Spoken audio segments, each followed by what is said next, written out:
Welcome to another program, Transforming Lives One at a Time. The program is aired every Saturday afternoon at 5:30. Of course, you can log on to our social media platforms, YouTube, Facebook, Instagram, and TikTok.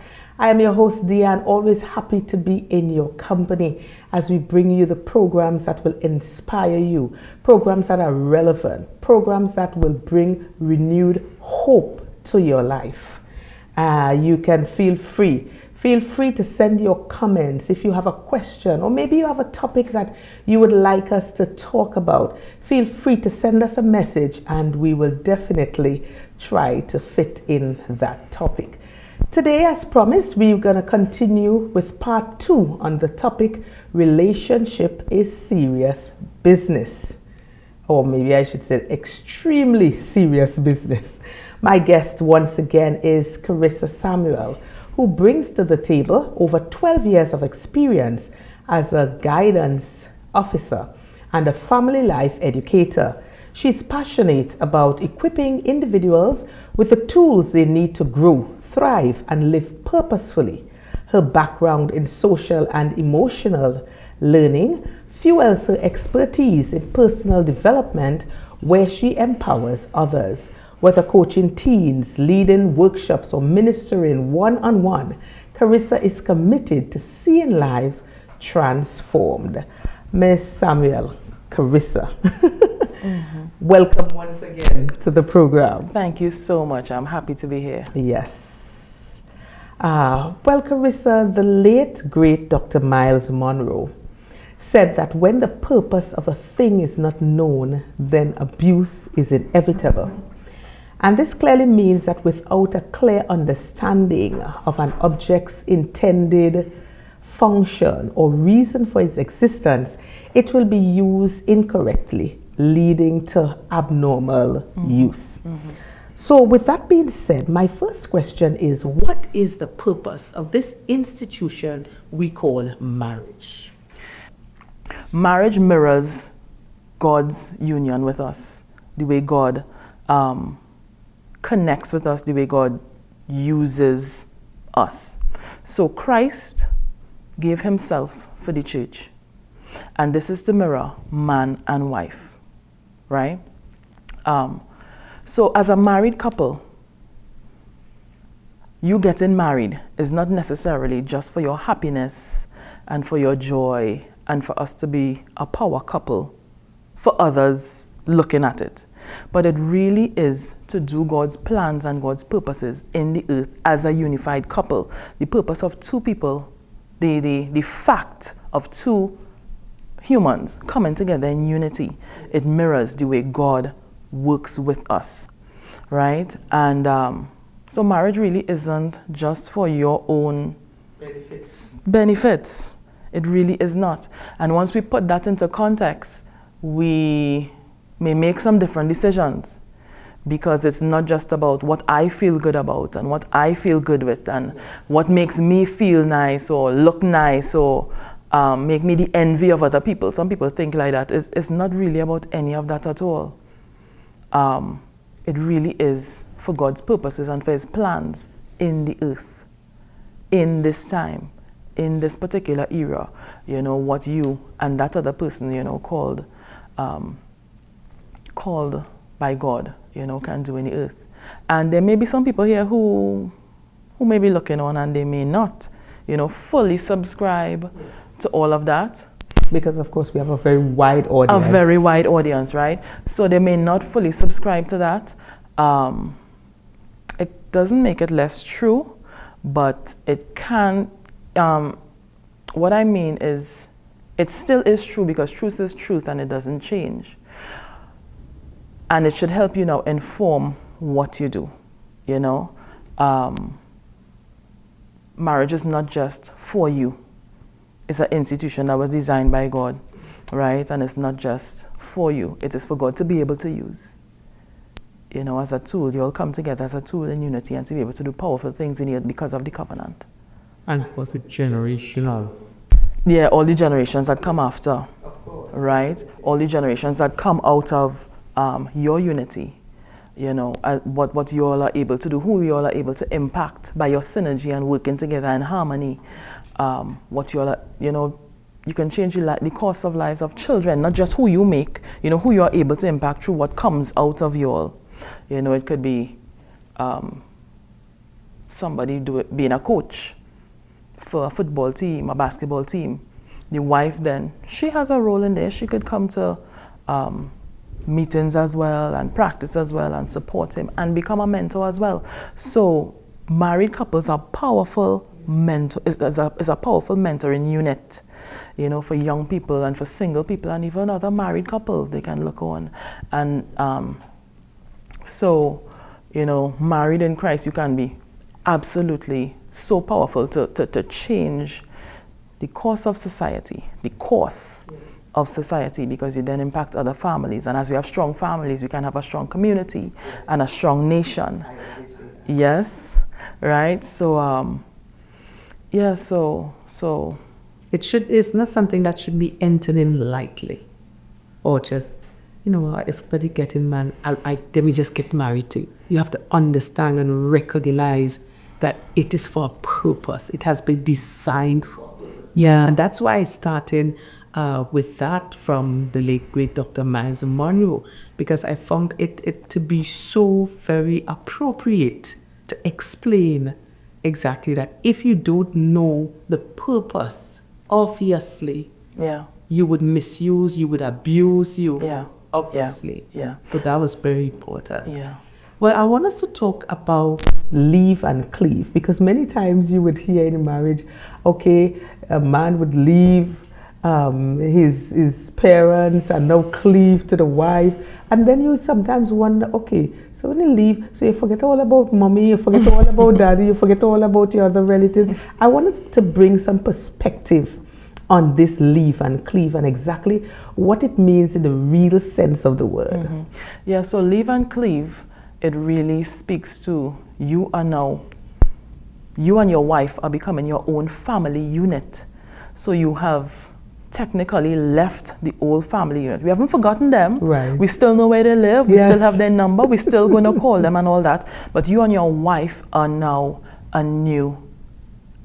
building. You all are now a unit and building a new family home.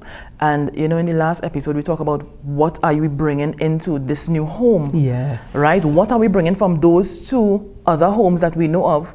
We pull and we pick the best ones that we want, because we are intentionally deciding what are we bringing into this new home. So leaving is the man now just moving out from being sonship and everybody's providing for him and taking care of him, and he now is the husband and father of his own home. According to the Bible, he's the priest of his home, he's the leader of the home. I know society has seemed to kind of water down the power of a man and his effect in the home and his voice in the home, but it still stands true. When a man speaks, you feel it in the environment. And so as a man in your home, I want to empower all men. You have a voice. What you say in your family is supposed to bring direction, is supposed to bring correction. You're supposed to have that insight and foresight, where you can speak to situations and say, oh no, this is not the way we should go. Let's go this way. Right. I am not saying be dominant and everybody else just have to do what you But the man what you say. is the leader.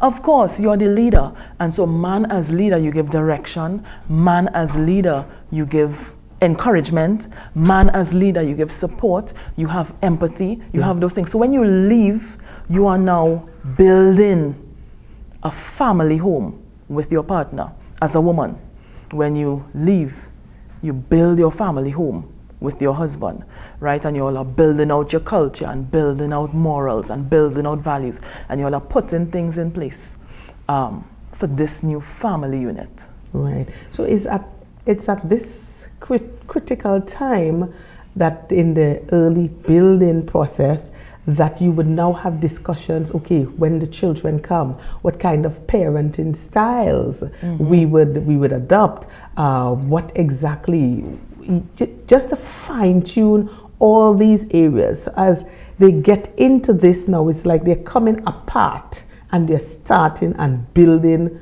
their own foundation for their family.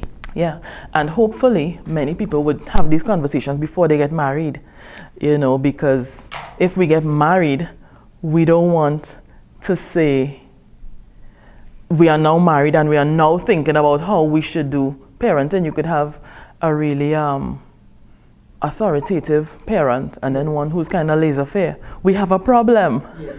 We would always have a problem, and that could cause, so much imbalance in the home if children realize I could get away with you, but I can't get away with you. And then that brings division between the couple themselves, right? So having a talk about these things before, as topics come up, you could be sitting in the cinema or, traveling somewhere and you see a child misbehaving in the grocery. Yes. Bring up the conversation. Of course.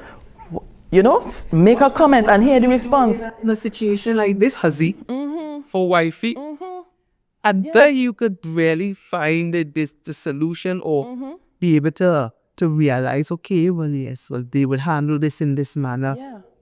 Yeah, because a child carrying on like that in a grocery is because the child does that at home. Of course. So beating the child mercilessly. Right. Because sometimes they don't practice it at home, but when they come out, they want to test you at home. Sometimes, yeah. Sometimes.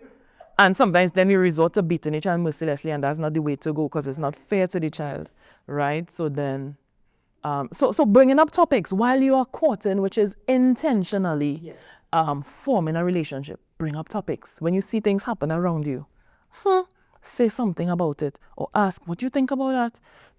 Bring it up and let a conversation. You're going to have multiple chances at church, at the grocery, driving on the street. You're going to have multiple opportunities to bring up topics, bring them up and hear what's happening. And so by the time you leave and we are building together, we can cleave, and the cleaving is becoming one, is the, unifying. Of course, it happens physically, but then in mind and heart and spirit through sharing experiences.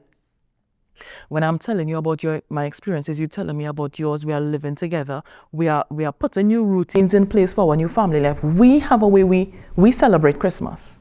We have a way we celebrate. Yes, we could come over to the other families and do things with them, but then we also know how we do ours. Right. And your new family home with your new husband and wife, it doesn't have to look exactly like the family you grew up in. Yes, so building your own culture. We are pulling from and we are building our own culture, our own family culture. Yeah. And so leaving and cleaving is incredibly important, because then it means it's you and that person working together. Yeah. Not necessarily mommy and auntie and granny and grandpa and everybody being a part of your marriage. Yes. You have that time away. So ideally, we know it's not ideal in all situations. Some people get married and still stay at home, which sometimes causes complications, because you feel like a man with a wife, or you feel like a woman with a husband, but you're still a child. Yeah. Or mommy saying, well, I wanted you to make the pillow this way, and the wife is accustomed doing it this way. And people don't get that space to be in that different time of life. So that time where you move and you leave and cleave is incredibly important for gelling and coming together and being your unit. You find your identity. The way we do things. And I think that's important for foundation. Of course. Well, I want us to touch on the importance of premarital counseling. And I know this is a very huge area as a couple prepares for this life-altering decision, I would call it. Unfortunately, many couples place significant preparations for the wedding day, and don't get me wrong, please have an awesome wedding. Yes. I mean, you want to look your best, you want to shine, you want to just enjoy everything about that day. But more importantly is the preparations for that lifelong commitment, just weighing on that. Yeah, I totally advocate premarital counseling, and I even advocate premarital counseling. Okay. Let me tell you what that is. So it is vital, it is beneficial for you as a dating couple to have like a mentor who is also a couple. Okay. That's going to be powerful for you. So they are looking into your lives. You all haven't talked about marriage yet, but we are serious about each other, and we know one day we want to get married. We are not yet engaged, right? Yes. That may be a year down the road. It could be 6 months down the road. We never know, right? But because we know we are serious, I think I really have found in you what I want, what will work well with me, what lines up with where God is taking me in my life and all of that. Let's get close to a couple. You might have a couple in church, you may have an auntie and uncle, you may have, sometimes we have older friends, you know, who we met at places we used to work and so on. It may not have to be official, like please be my mentor, right. Because many people don't know what to do with that, yes. Right?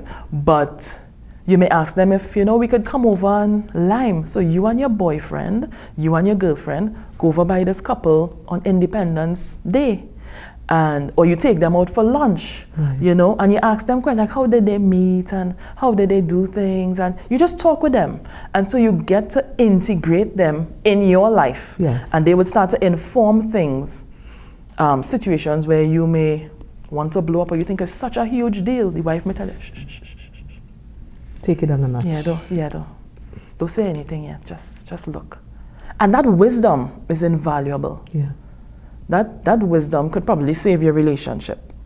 So the wisdom that people impart to us is important. So that premarital, so it's not official, premarital counsel, it's not an official thing. I just called it that for us to understand that you are intentional. Like I use that word a lot, being intentional. Of course, you have to. Being deliberate about what you are doing, because you are trying to build a relationship. You're trying to build something that can last. As with any building or any structure, you have to have plans, you have to have specifics, and you have to know what you're doing at what point, right? And so premarital counseling, I think, is important. Even if you, in particular, you may know you have gone through lots of trauma. Many people have experienced all kinds of trauma, in life, through childhood, teenage years, young adult, past relationships, and so you may need to officially go for therapy, pay for 3 sessions of therapy and go and get an objective third party who is licensed, who has studied in this area, and let them give you tips and strategies and steps and so for working through what you're doing and where you're going. It'll be very helpful. And of course, when you get to your person, you'll go into marital counseling where they talk about a lot of these topics that we have brought up. Yes. And definitely with premarital counseling, make sure you have a counselor. If you start and that person is not making you all talk about, what daily life is going to look like for each of you, and you get a real vision of what every day is going to look like, who is going to be cooking, who is going to be doing the groceries, who is going to be doing all these things. If you don't get anything like that, you probably should switch, because you really want to get into marriage, having an idea. Yes, definitely. Having an idea. Well, what we're going to do, we're going to take the first short break and we will be right back. You're viewing Transforming Lives One at a Time.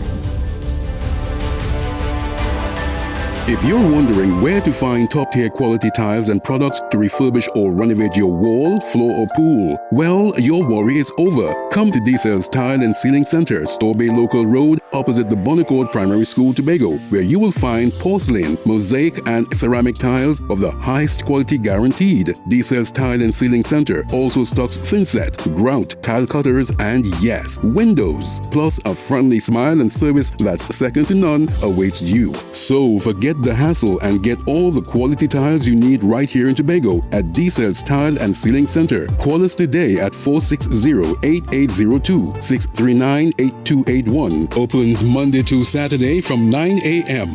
NSL School and Office Supplies for all your school uniforms, textbooks, stationery and craft supplies. Located obliquely opposite Stumpy's Bypass Canaan. Also offering printing, photocopying and much more. Give them a call today, 615-6595-477-5905, or email them at nslbookstore@gmail.com.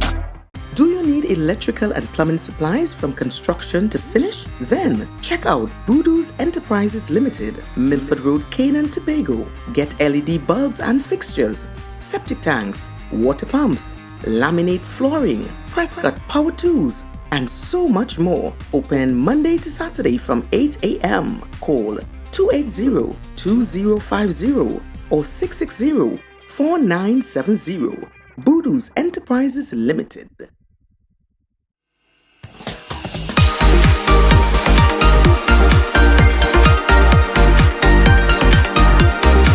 Hi, I am Deanne, host of Transforming Lives One at a Time, and I would like to introduce you to our brand new segment, Good Vibes, Good News. And this is where you have the opportunity to highlight your good news. You can send your 90 seconds video to our WhatsApp number 868-701-2099. That's 868-701-2099. Let's hear some of the good news that we never hear about. Good vibes, good news. Inspiring hope. Celebrating wins. Truly grateful. Welcome back, my guest today, Ms. Karisa Samuel. Karisa, I would like you to address having difficult conversations in marriage. Nobody likes having difficult conversation. Yes. What is the best approach to some of these uncomfortable situations that we just wish didn't exist and we didn't have to deal with? If we could just push it aside, but we can't because the problem will still be there. So what's the best way? The best way to deal with difficult conversations, well, we have to choose the right timing, right? But I think you as a person, you need to have the right perspective and disposition. If I am coming to deal with, the situation is already difficult, it is already tense, we're probably on opposite ends of this discussion, which is why it is tense. We are in disagreement. We have a bit of a conflict. The way I start to have this conversation with you is crucial. If my first comment to you about it is, you see that my tone has gone up, my tone has gotten harsh, my tone has gotten critical, the conversation is not going to go well. We are going to end up with more tension, more anger than we did. Probably we didn't even touch the topic because all the person heard was the tone and we went left, right? So we have to look at our tone. We have to look at our startups. There's something called harsh startups and soft startups. I had that a little later on, but go ahead. Right? So that's how we deal with it. We have to look at how we start this conversation.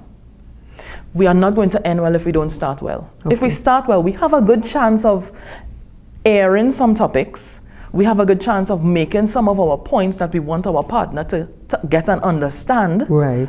Because we are trying to make a decision about something, or we are trying to have something done, which is why it's difficult, right? Maybe you want somebody to stop doing something that is normal to them. Or maybe we need to make this decision, so we have to save some more money or whatnot, and the person wants to live their life. They don't see that as necessary. It's a conversation where you have to make your points. You have to think of where you want to end. Meaning, I want my relationship bond to be intact. Right. I don't want that person to feel disrespected. I don't want that person to feel disregarded. I don't want that person to shut down. I want them to hear what I have to say. So this means, although I have the weight of bringing this conversation up, this tense conversation, I have to manage myself. Okay.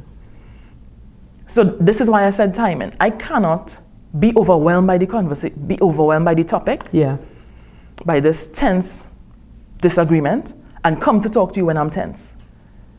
I have to relax, know to myself, we are going to get through this conversation and still be fine. Yes. We are going to get through this conversation and not be angry with each other, because we are going to be respectful. I'm going to take the responsibility on me. And sometimes we have to take the responsibility on us for the other person to learn how to come into that. Okay. Because this may be a new style of having conversation that you are trying, a new style of conversation that that person has never heard or understood before. So we are starting soft. You could ask permission. Because they may be watching TV. They don't want to talk right now. Yeah. Timing. They could be doing something else. They could just not want to talk about that because the last time we talked about it, so sometimes we could have a little preamble before we get into it. So remember last week when we started talking about so and so, I know we got angry and so on, but I didn't get to say what I wanted to say. I don't feel like I got my points across. Okay. You don't have to respond now, so you could release that person from having to respond and make a decision right now. You say, but I just want to have the conversation. Can we? So when you get a little buy-in, the person kind of opens up a little bit like, okay, all right, let's have the conversation. Or the person could say, I really don't want to, right. Because you cannot control yourself. And you say, listen, I know this is something I have to work on. Yes. Right? But this is also a conversation we have to have. Right? Because in marriage, there are going to be some unsolvable problems. There will be some solvable problems.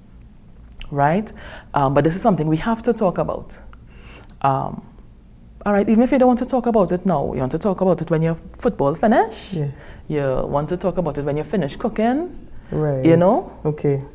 So we get into that and have it. Yeah. But what I'm hearing as well is, as we spoke about the timing, I'm hearing maturity.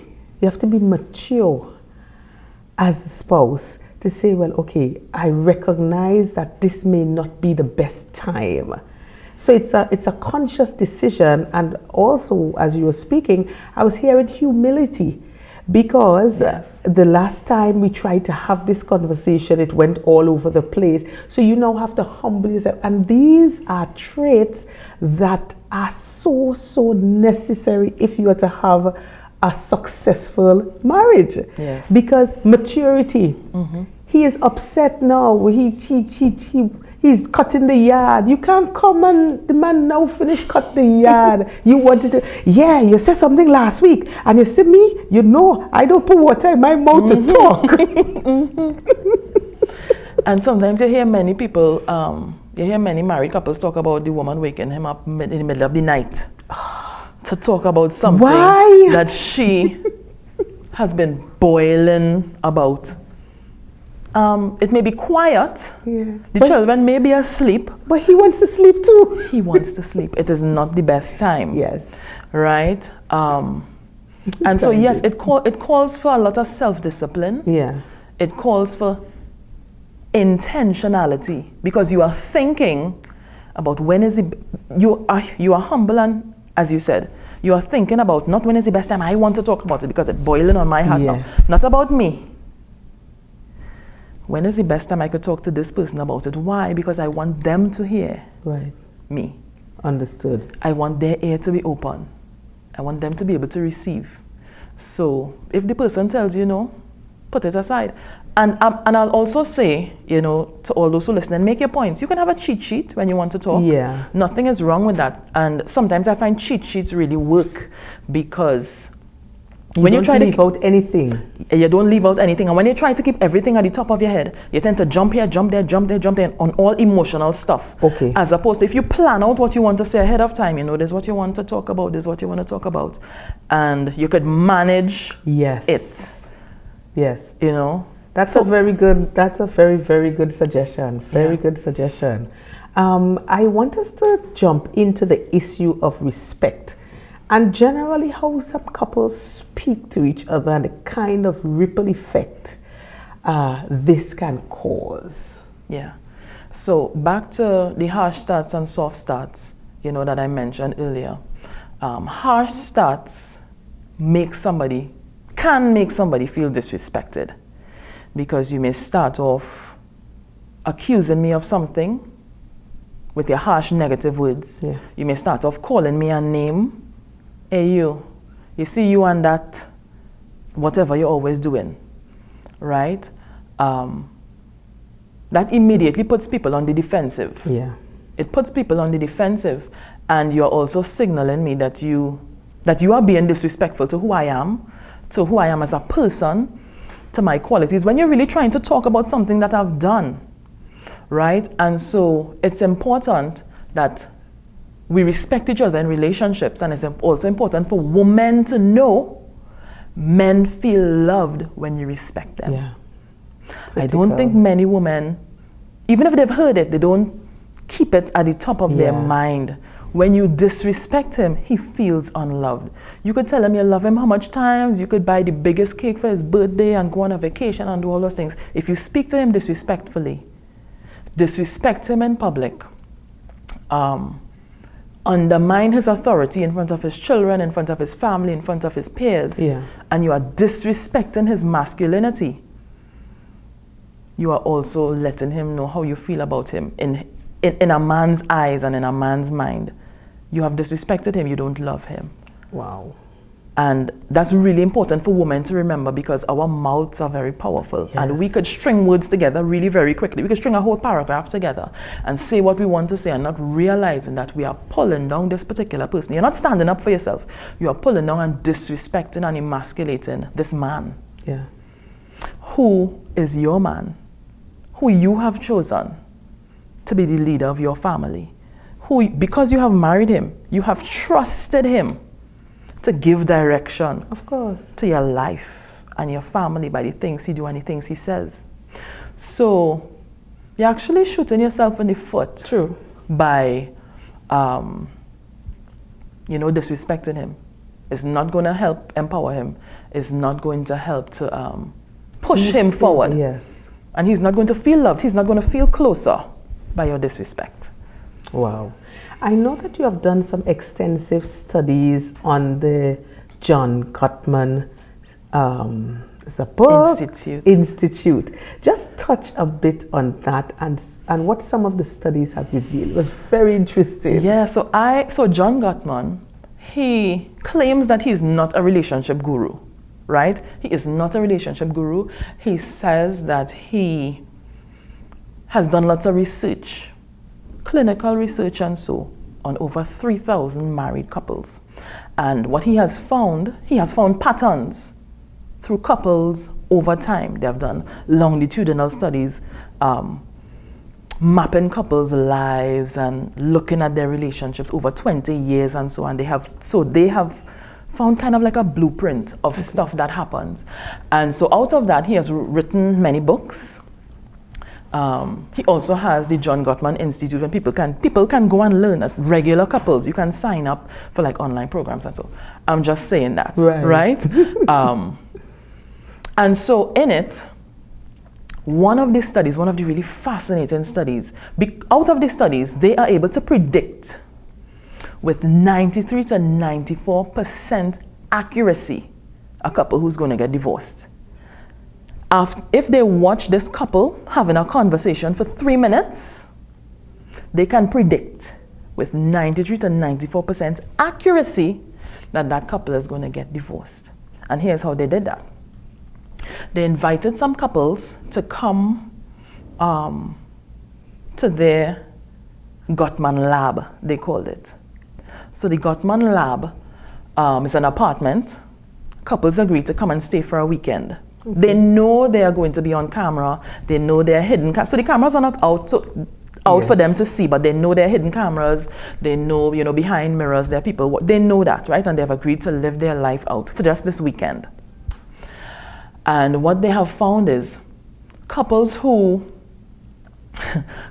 present with the 4 horsemen are couples who are going to end up in divorce at some time, especially contempt. So the 4 horsemen, as we know biblically, the 4 horsemen of the apocalypse, which signal the end of times, the end times, right? So these 4 horsemen, John Gottman has used that same analogy to mirror. Once we see these 4 things show up, the end of the relationship is coming. The couple may not have decided that they want to get separated or any kind of thing like that, but because in their conversation these things are showing up, it is signaling that something is happening in them, between them. And so the 4 horsemen, they are criticism, And that's such a hard one because it's so common Yeah. and it's so normal for our conversation, the way we talk and the way we deal with each other. But yes, criticism, contempt, that's number 2. And contempt, just to break it down a little bit, is putting yourself on a moral high ground and talking down to somebody. Okay. Defensiveness, when maybe you have come from a family life where you were always attacked, so your response is always defensiveness, or your partner is always attacking you and you have to be defensive, so defensiveness. And number 4 is stonewalling. Think of literally building up stones between you and the person who is talking to you, so you can't Yes. deal with the situation. So those 4 horsemen, that is a concept that John Gottman has put together. And those are patterns that they pick up in relationships, in conversation. They pick up those patterns and they're able to predict with accuracy. Wow. 90, that's almost 100%. Yes, exactly. They can predict divorce, yeah. That is amazing. But that criticism, is it a part of our culture to just... I have found that criticism is very prevalent. It's like, you said part of our culture, and I would kind of side with that a little bit because that's just the way we talk. Yeah. And I say this from the perspective, if we have to talk without criticism, we really have to stop and think of what to say and how to say it. So that tells us that criticism is kind of normal. Yes. If I'm trying to take criticism out, I have to stop, okay, wait. So I'm not bashing you about what you did. I'm not telling you about yourself. I'm not calling you any names. I'm not telling you how stupid that thing was or why you do that foolishness or what kind of thing. I'm not saying any, I am, right? So that in itself, because of the amount of mental work Yes. we have to do to figure out how do I address this thing, it tells me that, it is very pervasive, and we really have a lot of work to do so that we can barricade our relationships and we can put things in our relationships that will help to build it Yes. on firm ground. So many of us may not realize, just by those 4 things I talked about, those 4 horses, we may not realize that we are doing things and literally every day mashing up our relationships because we are breaking the bond between us and that person because of the criticism, because of the moral high ground and contempt, because of defensiveness. Yes. As opposed to, dealing with this But situation. even as we talk about, because I'm thinking your husband probably just cut the yard. Mm-hmm. You're not satisfied with the job. You could never do nothing right, eh? Yeah. Why you can't see that need to fix properly? And when you The started best- like that, that man was probably up here and you just brought him right down to the ground. Mm-hmm. And he probably didn't even want to do it, but he did it because he was trying to make you happy. And now he did it in the hot sun. Yes. Yeah. With the probably last bit of energy he had, but he did it because he wanted to make you happy. Right. And here still, you are still not happy. You are not happy, you are not satisfied. I am not saying don't address the situation. Yes, but you have to know how to do it. And so the soft start is where we can help to reword the sentence. Yes. Reword the sentence, rewire how we think about it. So, okay. So he did it, and he come a finished girl. Yeah. Immediately you see all the things. You don't start with that, with all the negative things that you see that he didn't do. Yes. But you should start with, oh gosh, thank you. I am so glad you did it. I know you're tired, boy, but you still did it. You could start with that. We are not being deceitful. Yeah. We're not being deceptive. You will get to it because you will still bring it up because it has to be addressed, but don't start with it. Right. That's what we're saying about the hard starts and the criticism. Yes. We're saying go with a soft start, which is saying something positive. This is not psychological mumbo jumbo. This is dealing with people and humans and making people feel bad all the time or like it's impossible to please you. Yeah. is not the best way to go about a relationship. Of He has course. no motivation to push aside his tiredness and do something the next time. So you could start with, Definitely. boy, yes, and that sun was hotter, and let him talk a little bit.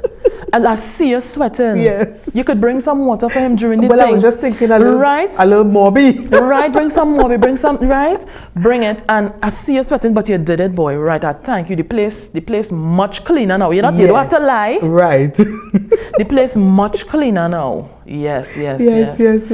Then you could ask the question, what about that thing over there? Right. You'd have to tell him, so you didn't see Yeah. No, you don't have to raise your voice and tell him about what he didn't see. You could ask a question. Yes. He might say, I didn't see that in a girl. Right. Next time. Or he might say, I was now going to move that. I just wanted to catch myself. Of course. Right? So these soft are starts. practical ways for soft stuff. Yes. All right. Well, at this time, we're going to take another break and we will be right back. Stay with us. The conversation is going very interesting. Stay with us. If you're wondering where to find top-tier quality tiles and products to refurbish or renovate your wall, floor or pool, well, your worry is over. Come to D-Cell's Tile and Ceiling Center, Store Bay Local Road, opposite the Bonnecourt Primary School, Tobago, where you will find porcelain, mosaic and ceramic tiles of the highest quality guaranteed. D-Cell's Tile and Ceiling Center also stocks thinset, grout, tile cutters and yes, windows. Plus a friendly smile and service that's second to none awaits you. So forget the hassle and get all the quality tiles you need right here in Tobago at D-Cell's Tile and Ceiling Center. Call us today at 460-8802, 639-8281. Opens Monday to Saturday from 9 a.m. Do you need electrical and plumbing supplies from construction to finish? Then check out Voodoo's Enterprises Limited, Milford Road, Canaan, Tobago. Get LED bulbs and fixtures, septic tanks, water pumps, laminate flooring, press cut power tools, and so much more. Open Monday to Saturday from 8 a.m. Call 280-2050 or 660-4970. Voodoo's Enterprises Limited. NSL School and Office Supplies for all your school uniforms, textbooks, stationery and craft supplies. Located obliquely opposite Stumpy's Bypass, Canaan. Also offering printing, photocopying and much more. Give them a call today, 615-6595, 477-5905 or email them at nslbookstore@gmail.com. Welcome back to the program. Our topic today, relationship is serious business. Part 2. All right, Karisa, we have to speak about this vital area, stonewalling your spouse. The silent treatment, speak to the hands kind of attitude. The rolling of the eyes, and of course, speaking into the camera for this one, and of course, you know, us ladies, I'm not saying you ladies, I'm saying us, myself included, the rolling of the eyes, things like that. Some partners would really shut down, they would just shut down or lock off. Let's talk about how these kinds of behaviors can seriously affect the relationship, because sometimes we take these things and we just look at it as, yeah, no big issue with that. But these kind of things are the little things that create monsters. Let's talk about that. Yeah, so stonewalling, you know, as I mentioned earlier, is kind of you putting up a wall. Yes. You don't want to hear what this person's saying. Maybe you don't want to have this conversation right now. And you decide to just blank them out. That's going to make the other person feel disrespected, make them feel unheard, make them feel ignored, like you just don't care. For the person who is doing the stonewalling, this may feel like a protective mechanism for you. As you grow up through childhood and teenage years, young adult, you probably learn to protect yourself that way by shutting out these things that you don't want to hear. So, you know, just to give you an indication of where your stonewalling may come from. But what it is doing to your relationship, it is actually weakening the bonds between you and that person. The fact that somebody is talking to you about something is because it is important to them. Yeah. And if I'm important to you, then you have to try to hear what I'm saying. So all these things work together.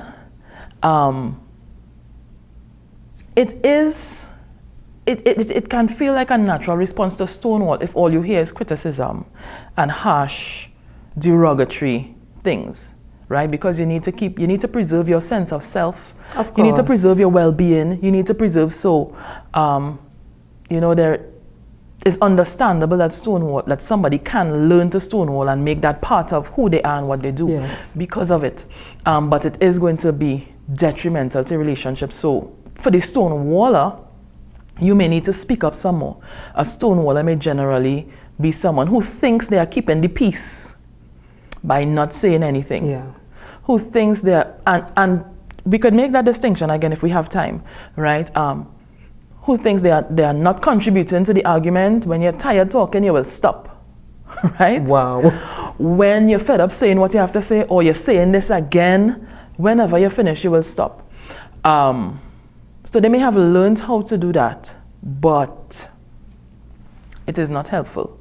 What a stonewaller can try to do is now you have to speak up some more, as I was saying. So you say to the person, listen, I hear you.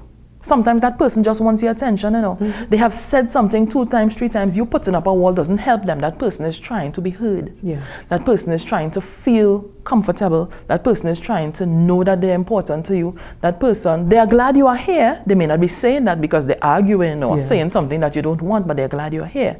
So the stonewaller has to speak up a little bit more. State your case. If you don't want to talk now, say,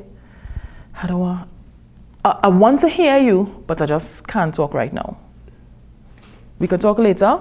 Yeah. The stonewaller could say, I really don't like these, when you come at me like this. You have to let somebody know what they're doing. I really don't like when you speak to me like this. For me to hear you, you need to talk a little softer. Okay. For me to hear you, you need to, let's try. So you are opening the door and you're kind of extending a hand for that person to work with you, for you to be able to hear them. Right. Because it's not just one way, right? The person began to stonewall for a reason, right? Maybe you have to do some reflection and be like, where did I get this from? I've always been doing this. It's not that this started with you in this relationship. Okay. I may have been doing this before. And if that's it, like, when did it start? Since I was small. What did it help me do? It helped me to just feel at peace. It helped me to not feel the anxiety. Because if parents are fighting in the home, a child could feel anxiety. So, I'm not in that place anymore. So you have some reflection to do as well. And you must talk to your partner so you could get out and let the partner know, I am going to be trying. It's not going to be perfect. Yeah. But I'm going to try. And what you hope for is for that person now to see your efforts, and, they may start to be a little less anxious when they're talking to you, So It's a two-way street. And also, what about this blame shifting? Because I know we spoke about the criticism, we spoke about contempt, but blame shifting, or having persons think, well, no, but I'm not the one to be blamed in this. And yeah, so that's defensiveness, right? Blame shifting. If sometimes we say, if you didn't do this, this wouldn't happen. Right. But it's not me. I only do this because, and we realize blame keep going back and forth. If our conversation is centered around blame, and sometimes we tend to do that a lot in our context, in our local context. We talk in blame, we talk in guilt and shame, and criticism. Those are the categories that lots of our conversations go around. And so somebody might come at you with blame, but you as the person, you are now, remember, you are trying to shift your relationship. You're trying to shift the conversations that you have. You're trying to shift the tone of the conversations. You as a person who's listening to this now, you're saying, I want my relationships to be better. I want my conversations to be better. You have the onus on you. The responsibility is on you now. So somebody comes at you with blame. You see the same thing? I told you, don't do da. You say, you have to respond. You can respond with defensiveness. You can respond with criticism as well. Or you can choose to respond with, okay, no problem, I hear you. But, so you can tell the person you hear them. That's a response. Right. I hear you. Can I explain what happened? Some people might say, I don't want to hear nothing. Yeah. Fine, you leave it alone.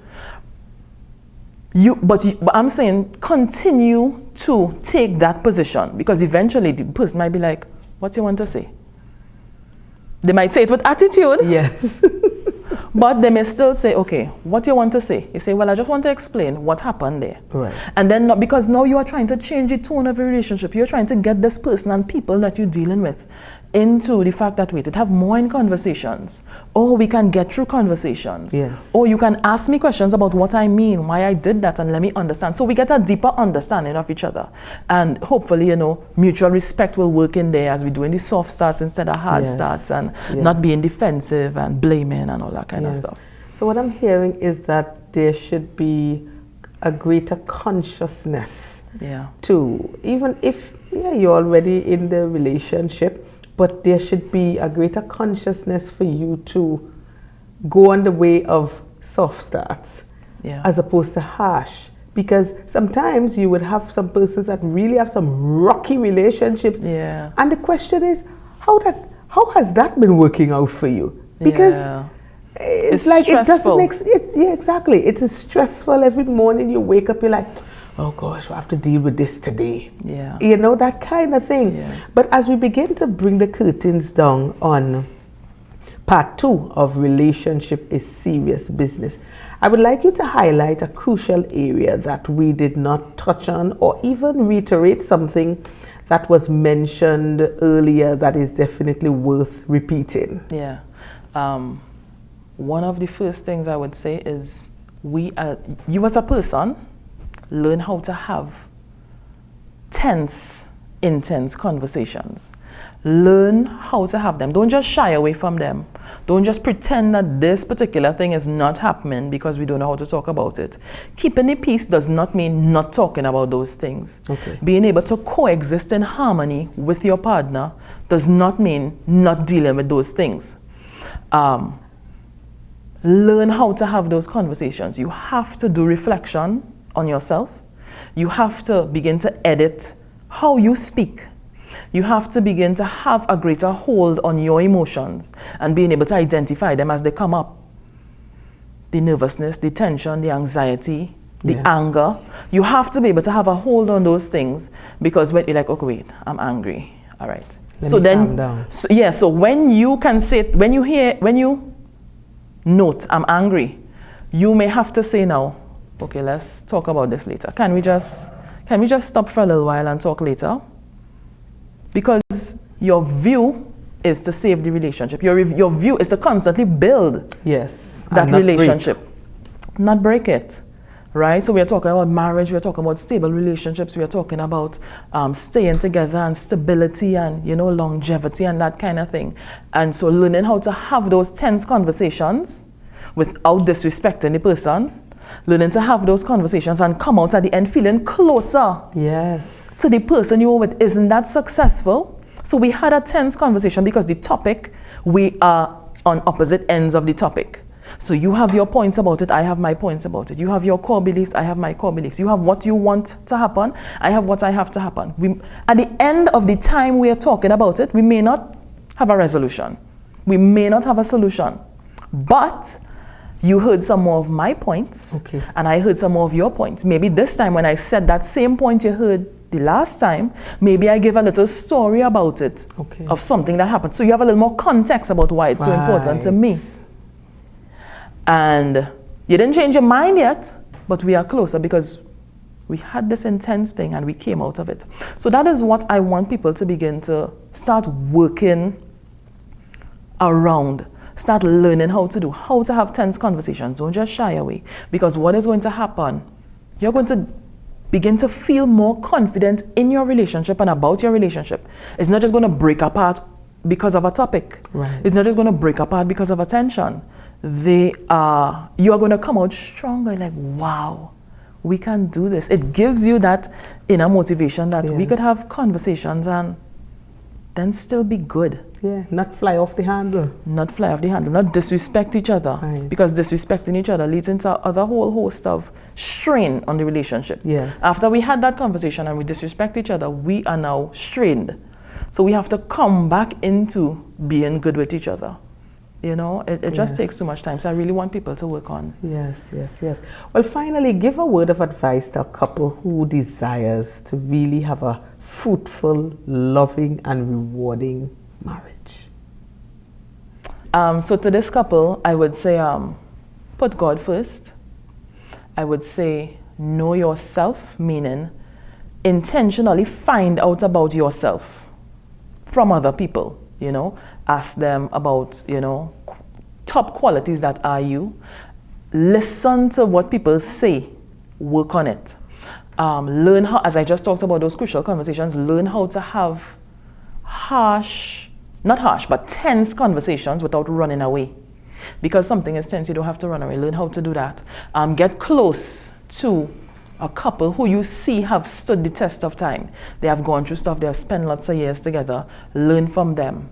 And be willing to adjust and adapt. And I would also encourage you all to work on projects together. When you work with somebody to build something, to create something, you would learn different parts of their personality, right? And those things are going to really help you all to build bonds, because those are the things that help couples to work together. Those things help couples to come into harmony and come into that unity and come into oneness, knowing each other. Yes, well said. Thank you so much. Well, let me thank my guest, Karisa Samuel, for so proficiently handling this topic today. And one thing is clear, is that if we are to have fruitful and rewarding relationships, then there must be intentionality, Yes. commitment, and definitely effort. Definitely. It is only what we put in that we can get out. All right, so folks, that's how we wrap things up for today. Part 2 of Relationship is Serious Business. Of course, I must leave you with the definition of transformation, which is an internal shift that brings us into alignment with our fullest potential. Hey, we've got this. See you next time.